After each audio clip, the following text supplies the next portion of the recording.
高梨純と高梨にりなのみんなでトライバース噛んだー。これもありです。さすがライブ。はい、今日も頑張りましょう。はい。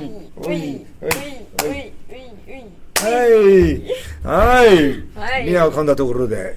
まあなんか素敵な始まり方でした。皆さんこんにちは、こんばんは。みんなでトラバースのお時間でございます。はい。今回はリナ、制作発表。懐かしの制作発表です。全部懐かしいんですけど。そうね。はい。まあ今トラバース、いろんなところでね、皆さんのまたコロナ禍を抜けててもうずっと言ってますけど、それぐらい悔しかったんですよ。もう途中でね、本当にその真っ只中を駆け抜けて、ようやくトラバースがまた再始動して皆さんのところにみんな今、より届いていることと思います。はい、まだまだね、これからまだ頑張りますので、ぜひよろしくお願いします。ということで今回ね、制作発表の時の話っていうことをお題にいただいています。ぜひね、これね、この制作委員会の人たち、みんなでトラバースの制作委員会があるんですよ。トラバース制作委員会とは別個にね、この YouTube 番組のいわゆる制作の会社の方々もいるんですけどね、制作発表、豊川市のコロナワールドさんでね、やりましたよね。コロナワールドさんなんか大勢来てくれましたよね。まず大勢のやつ、これですよ。じゃーん。豊川コロナワールドさんで制作発表。実はこの時これリナと自分がねステージにいますけど、実はこの時ね、まだ最終稿というか最終の決定稿という脚本もまだできていなくて、でもこのほら衣装はさこのままでいったね、これ。そういえば行きましたね、そういえば。でね、この時ね、裏話があるんですよ、皆さん。リナと自分の衣装はね、一応なんていうか、任されてたんですね。任されていたというかね、リナね。なんか衣装さんが用意をしてっていうんじゃなくて、いわゆる自前でって言った時にね、話し合ったわけじゃないんですよ、色とかも。全然なんか話し合ってこうしようとかっていうんじゃないのに、当日ちょっとお互いに着てきてみようかっていう風になったら、なんと全く同じ色合いの、高梨純、なんとエンジ色ですよね、これね、エンジ色のズボンと、白いジャケット。リナもエンジ色の、これはなんていうんですかね、これなんかこのあれはなんかこういうワンピースのサロペットみたいな、サロペットみたいな白いね、いわゆるなんかブラスみたいなね、っていうのをね言って、っていうことで、あれね、皆さん打ち合わせしたんでしょって言われるんですけど、全然本当だよね、なしだけども、もうさすが親子っていう状況。イエーイ、高梨親子、ここでもで、本当にね大勢の方にねこうやって来ていただいたんですよ、これ。もうね、本当どうだろう、300人ぐらいはお見えだったんじゃないかな、300、400人ね、お見えだって、本当にね嬉しいことにこう制作発表を豊川のコロナワールドさんでねやらせていただいたんですけど、まだね先ほども申し上げましたけど、全然ねこういろんなことが決まってなくてね、キャストのね、どう言えばいいのかな、こうキャラクターとかもね、なんか完全に衣装とかも決まってなくて、これからお見せするこの我々のこれはこのままでいきましたけども、津田寛治さん演ずるウォン、これラスボスですね、ラスボスです、のこれがまたエピソードがあってね、リナこのほら顔眼帯やってるじゃないですか、あれが痛かったみたいなんですよ。言ってましたね。聞いてた。なんかちょっとダメだよってなって、どうしようってなったけど、あれですよね、どうしても必要だろうってなったみたいな。これは裏話があって、岡田監督がね、また後々これ制作発表の時の話でするべきだと思うんですけど、この時にねこれ眼帯やめませんかっていう話が、ね、出てたんでね、今リナが言ったみたいにね、リナも一緒にいて聞いてたけど、その時にね岡田監督がね、カンちゃん俺これ夢だったんだよって、眼帯がですかみたいな、眼帯夢かよってどんな夢じゃって言ったら、やっぱりね昔ねこういうね悪い人見たことあるんだって、本当にこう固めにね眼帯、俺がこういう何かアクション映画みたいなので悪役を出すのは、ね、必ずこのキャラクターを出そうと思ってたらしいです。でその夢をねやりたいんだよ。でこの時の眼帯はでも、もうね痛かったみたいです。だから聞きました。はい。リナのさ、これ座った時にさ、リナと俺の後ろ側ぐらいにちょうど津田さんがね、座ってたじゃないですか。でリナも聞こえてたと思うんだけど、あの日暑かったじゃん。暑かったですね。で暑くて、しかも眼帯で目が痛い。津田さんがね後ろでね喋ってる時にちょうど、暑いそうですよ。しかも長袖だから余計でね、目が痛いってつぶやいてるのよ。で気になって、津田さん大丈夫かなと思いながらも気持ちが悪くなってきた、目が痛い、暑い言ってるのよ。もう本当心配ですね。心配だけど、まあとりあえずこの眼帯は改良を加えての後にね、採用ということになったんですけども、この時はねまだね、だから今も言いましたけどキャラクターが固まってなくてね、衣装やいろんなこともね、まだもうこの日とかでしたもんね、ほぼ全部決めたのとか衣装も合わせたのが、でさ、正人役の笠原さんなんかさ、もうなんかねこれサムエですよもうサムエに競ったみたいな感じでね、あれ本番違うじゃないですか、でもっとこう傭兵の格好なんですけど、この時こうなんとなくこうなんだろうな、日本式のさちょっと悪い人っているじゃないですか、着流しして、そういうイメージだったんでしょうね。だからね、なんかご本人もねなんか戸惑っててね、なんか今風呂一っぽろ浴びてきちゃいましたみたいな挨拶多分したと思うんですけどね。本当に決まってなかったですよね。そう決まってなかったですよね。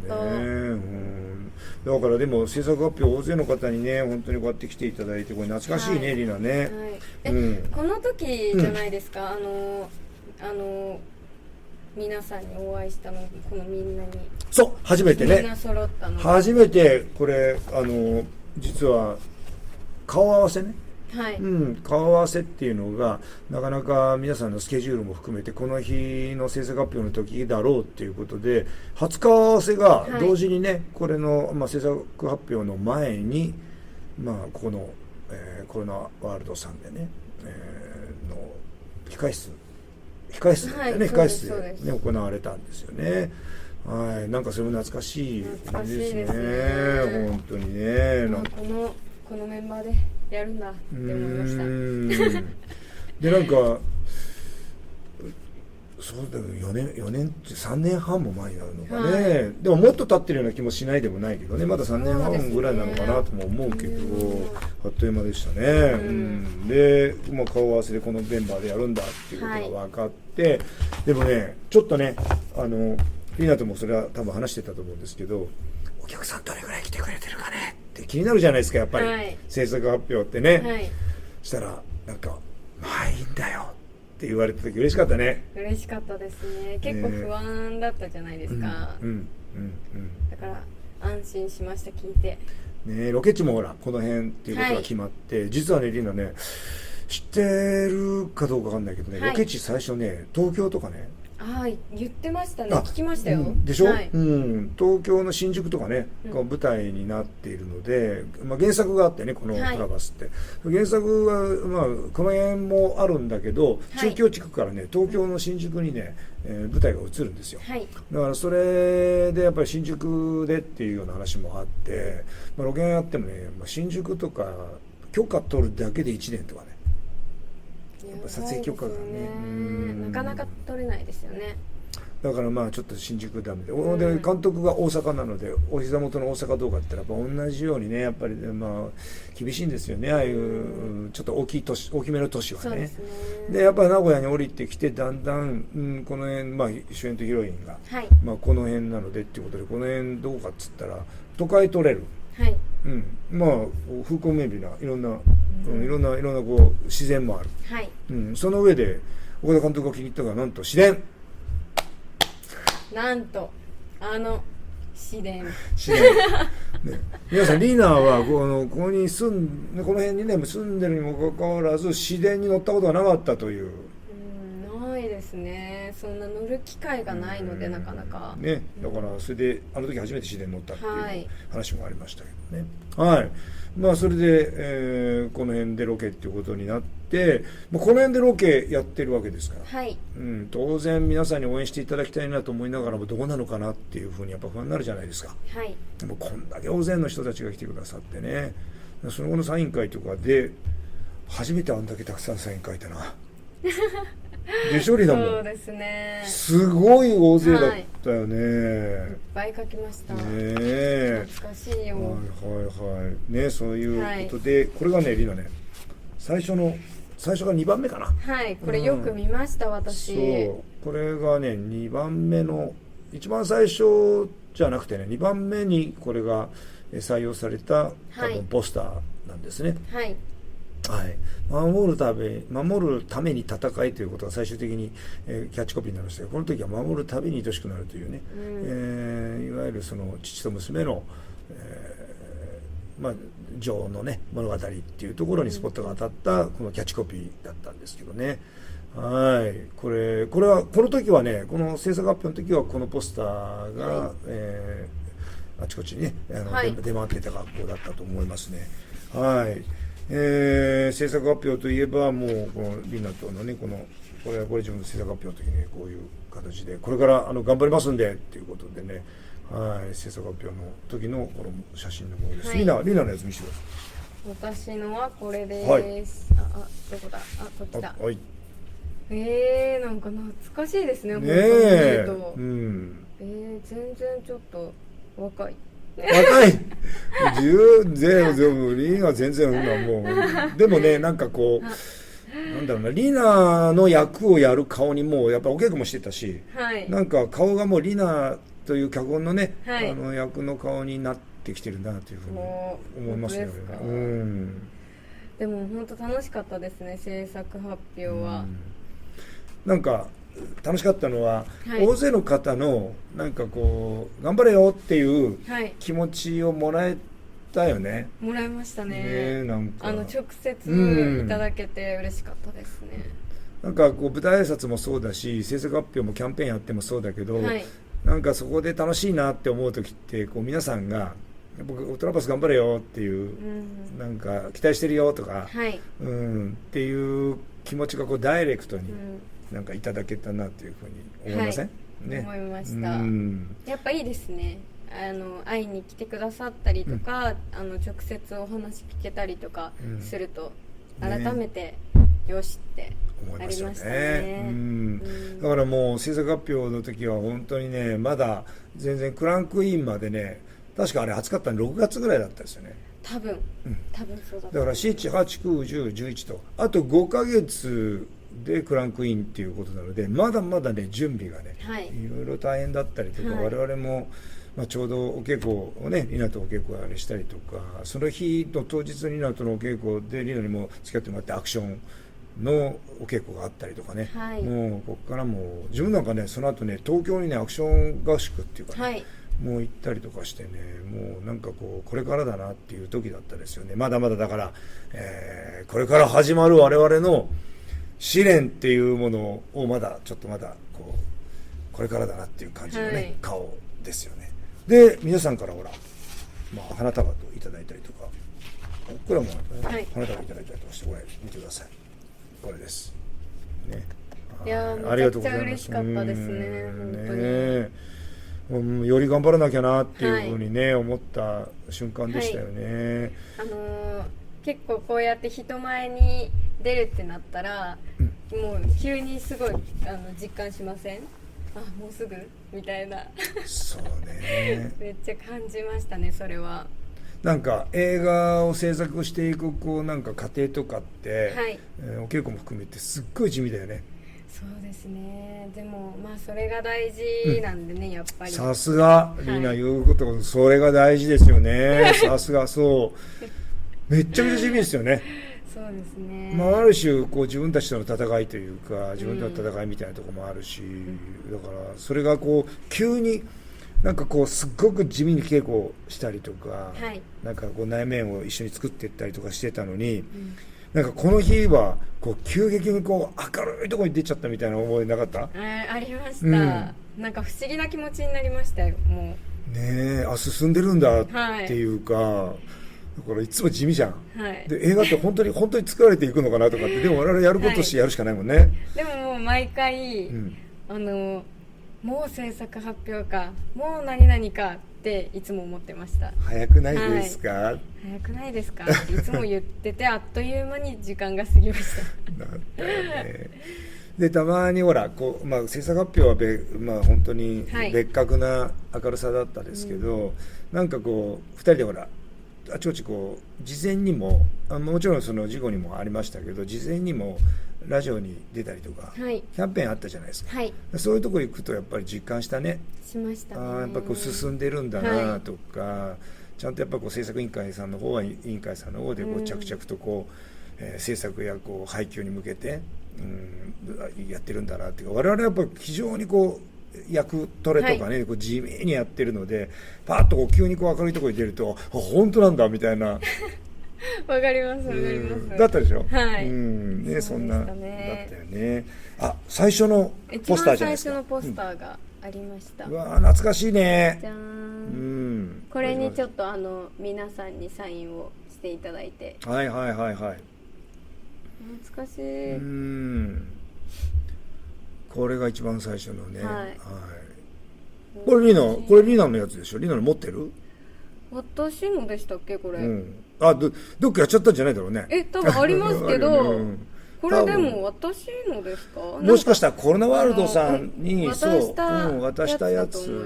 ね。そうだね。そうだ。みんなで真似してください。サインしてくださいっていう。懐かしいですね。いろんなパターンがポスターもあって。制作発表があっていよいよだなっていうふうに思ったらまた地味な日々がね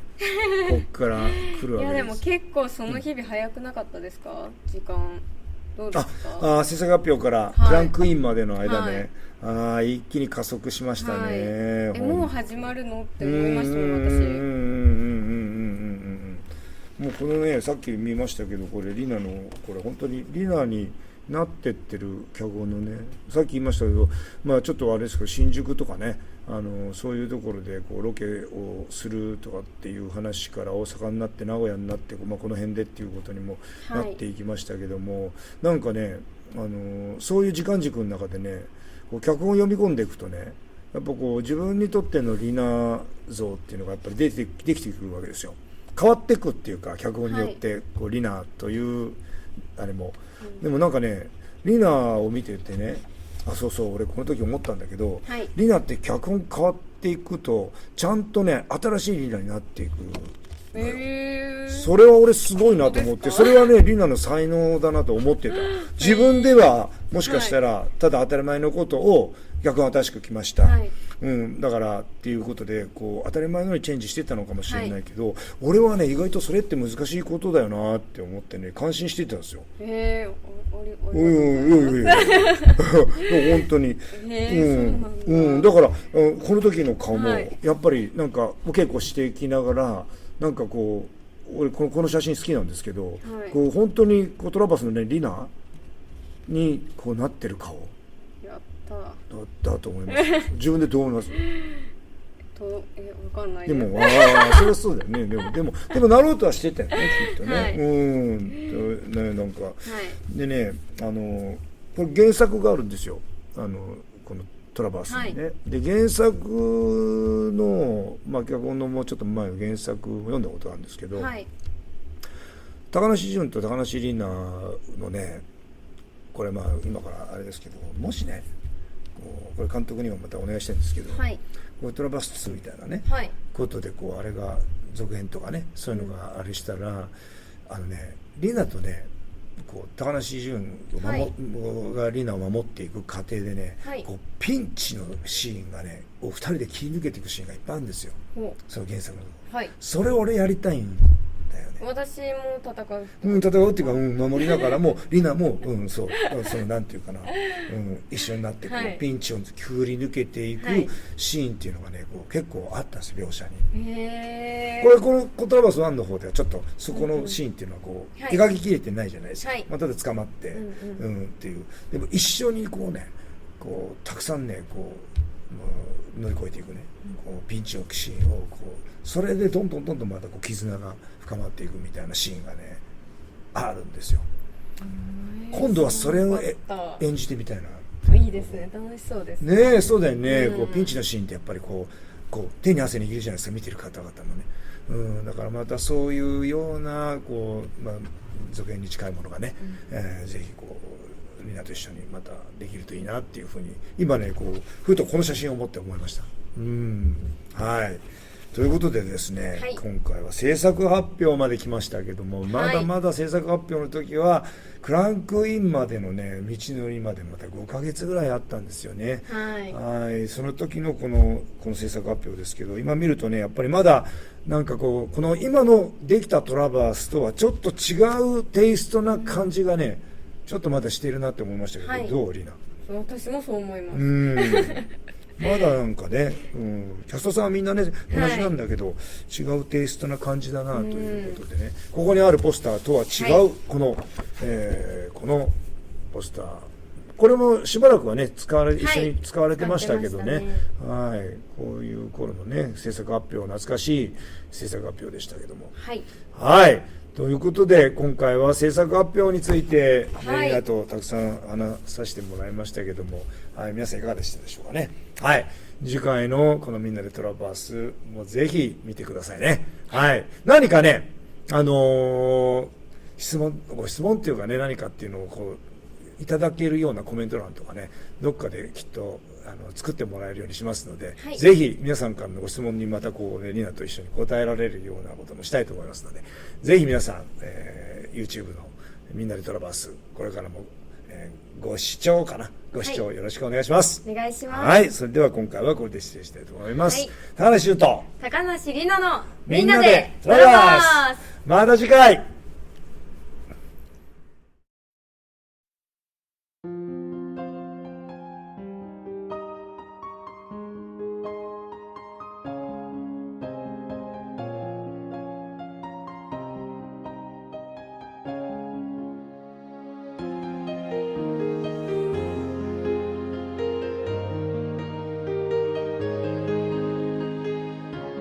最高です。はい、ありがとうございます。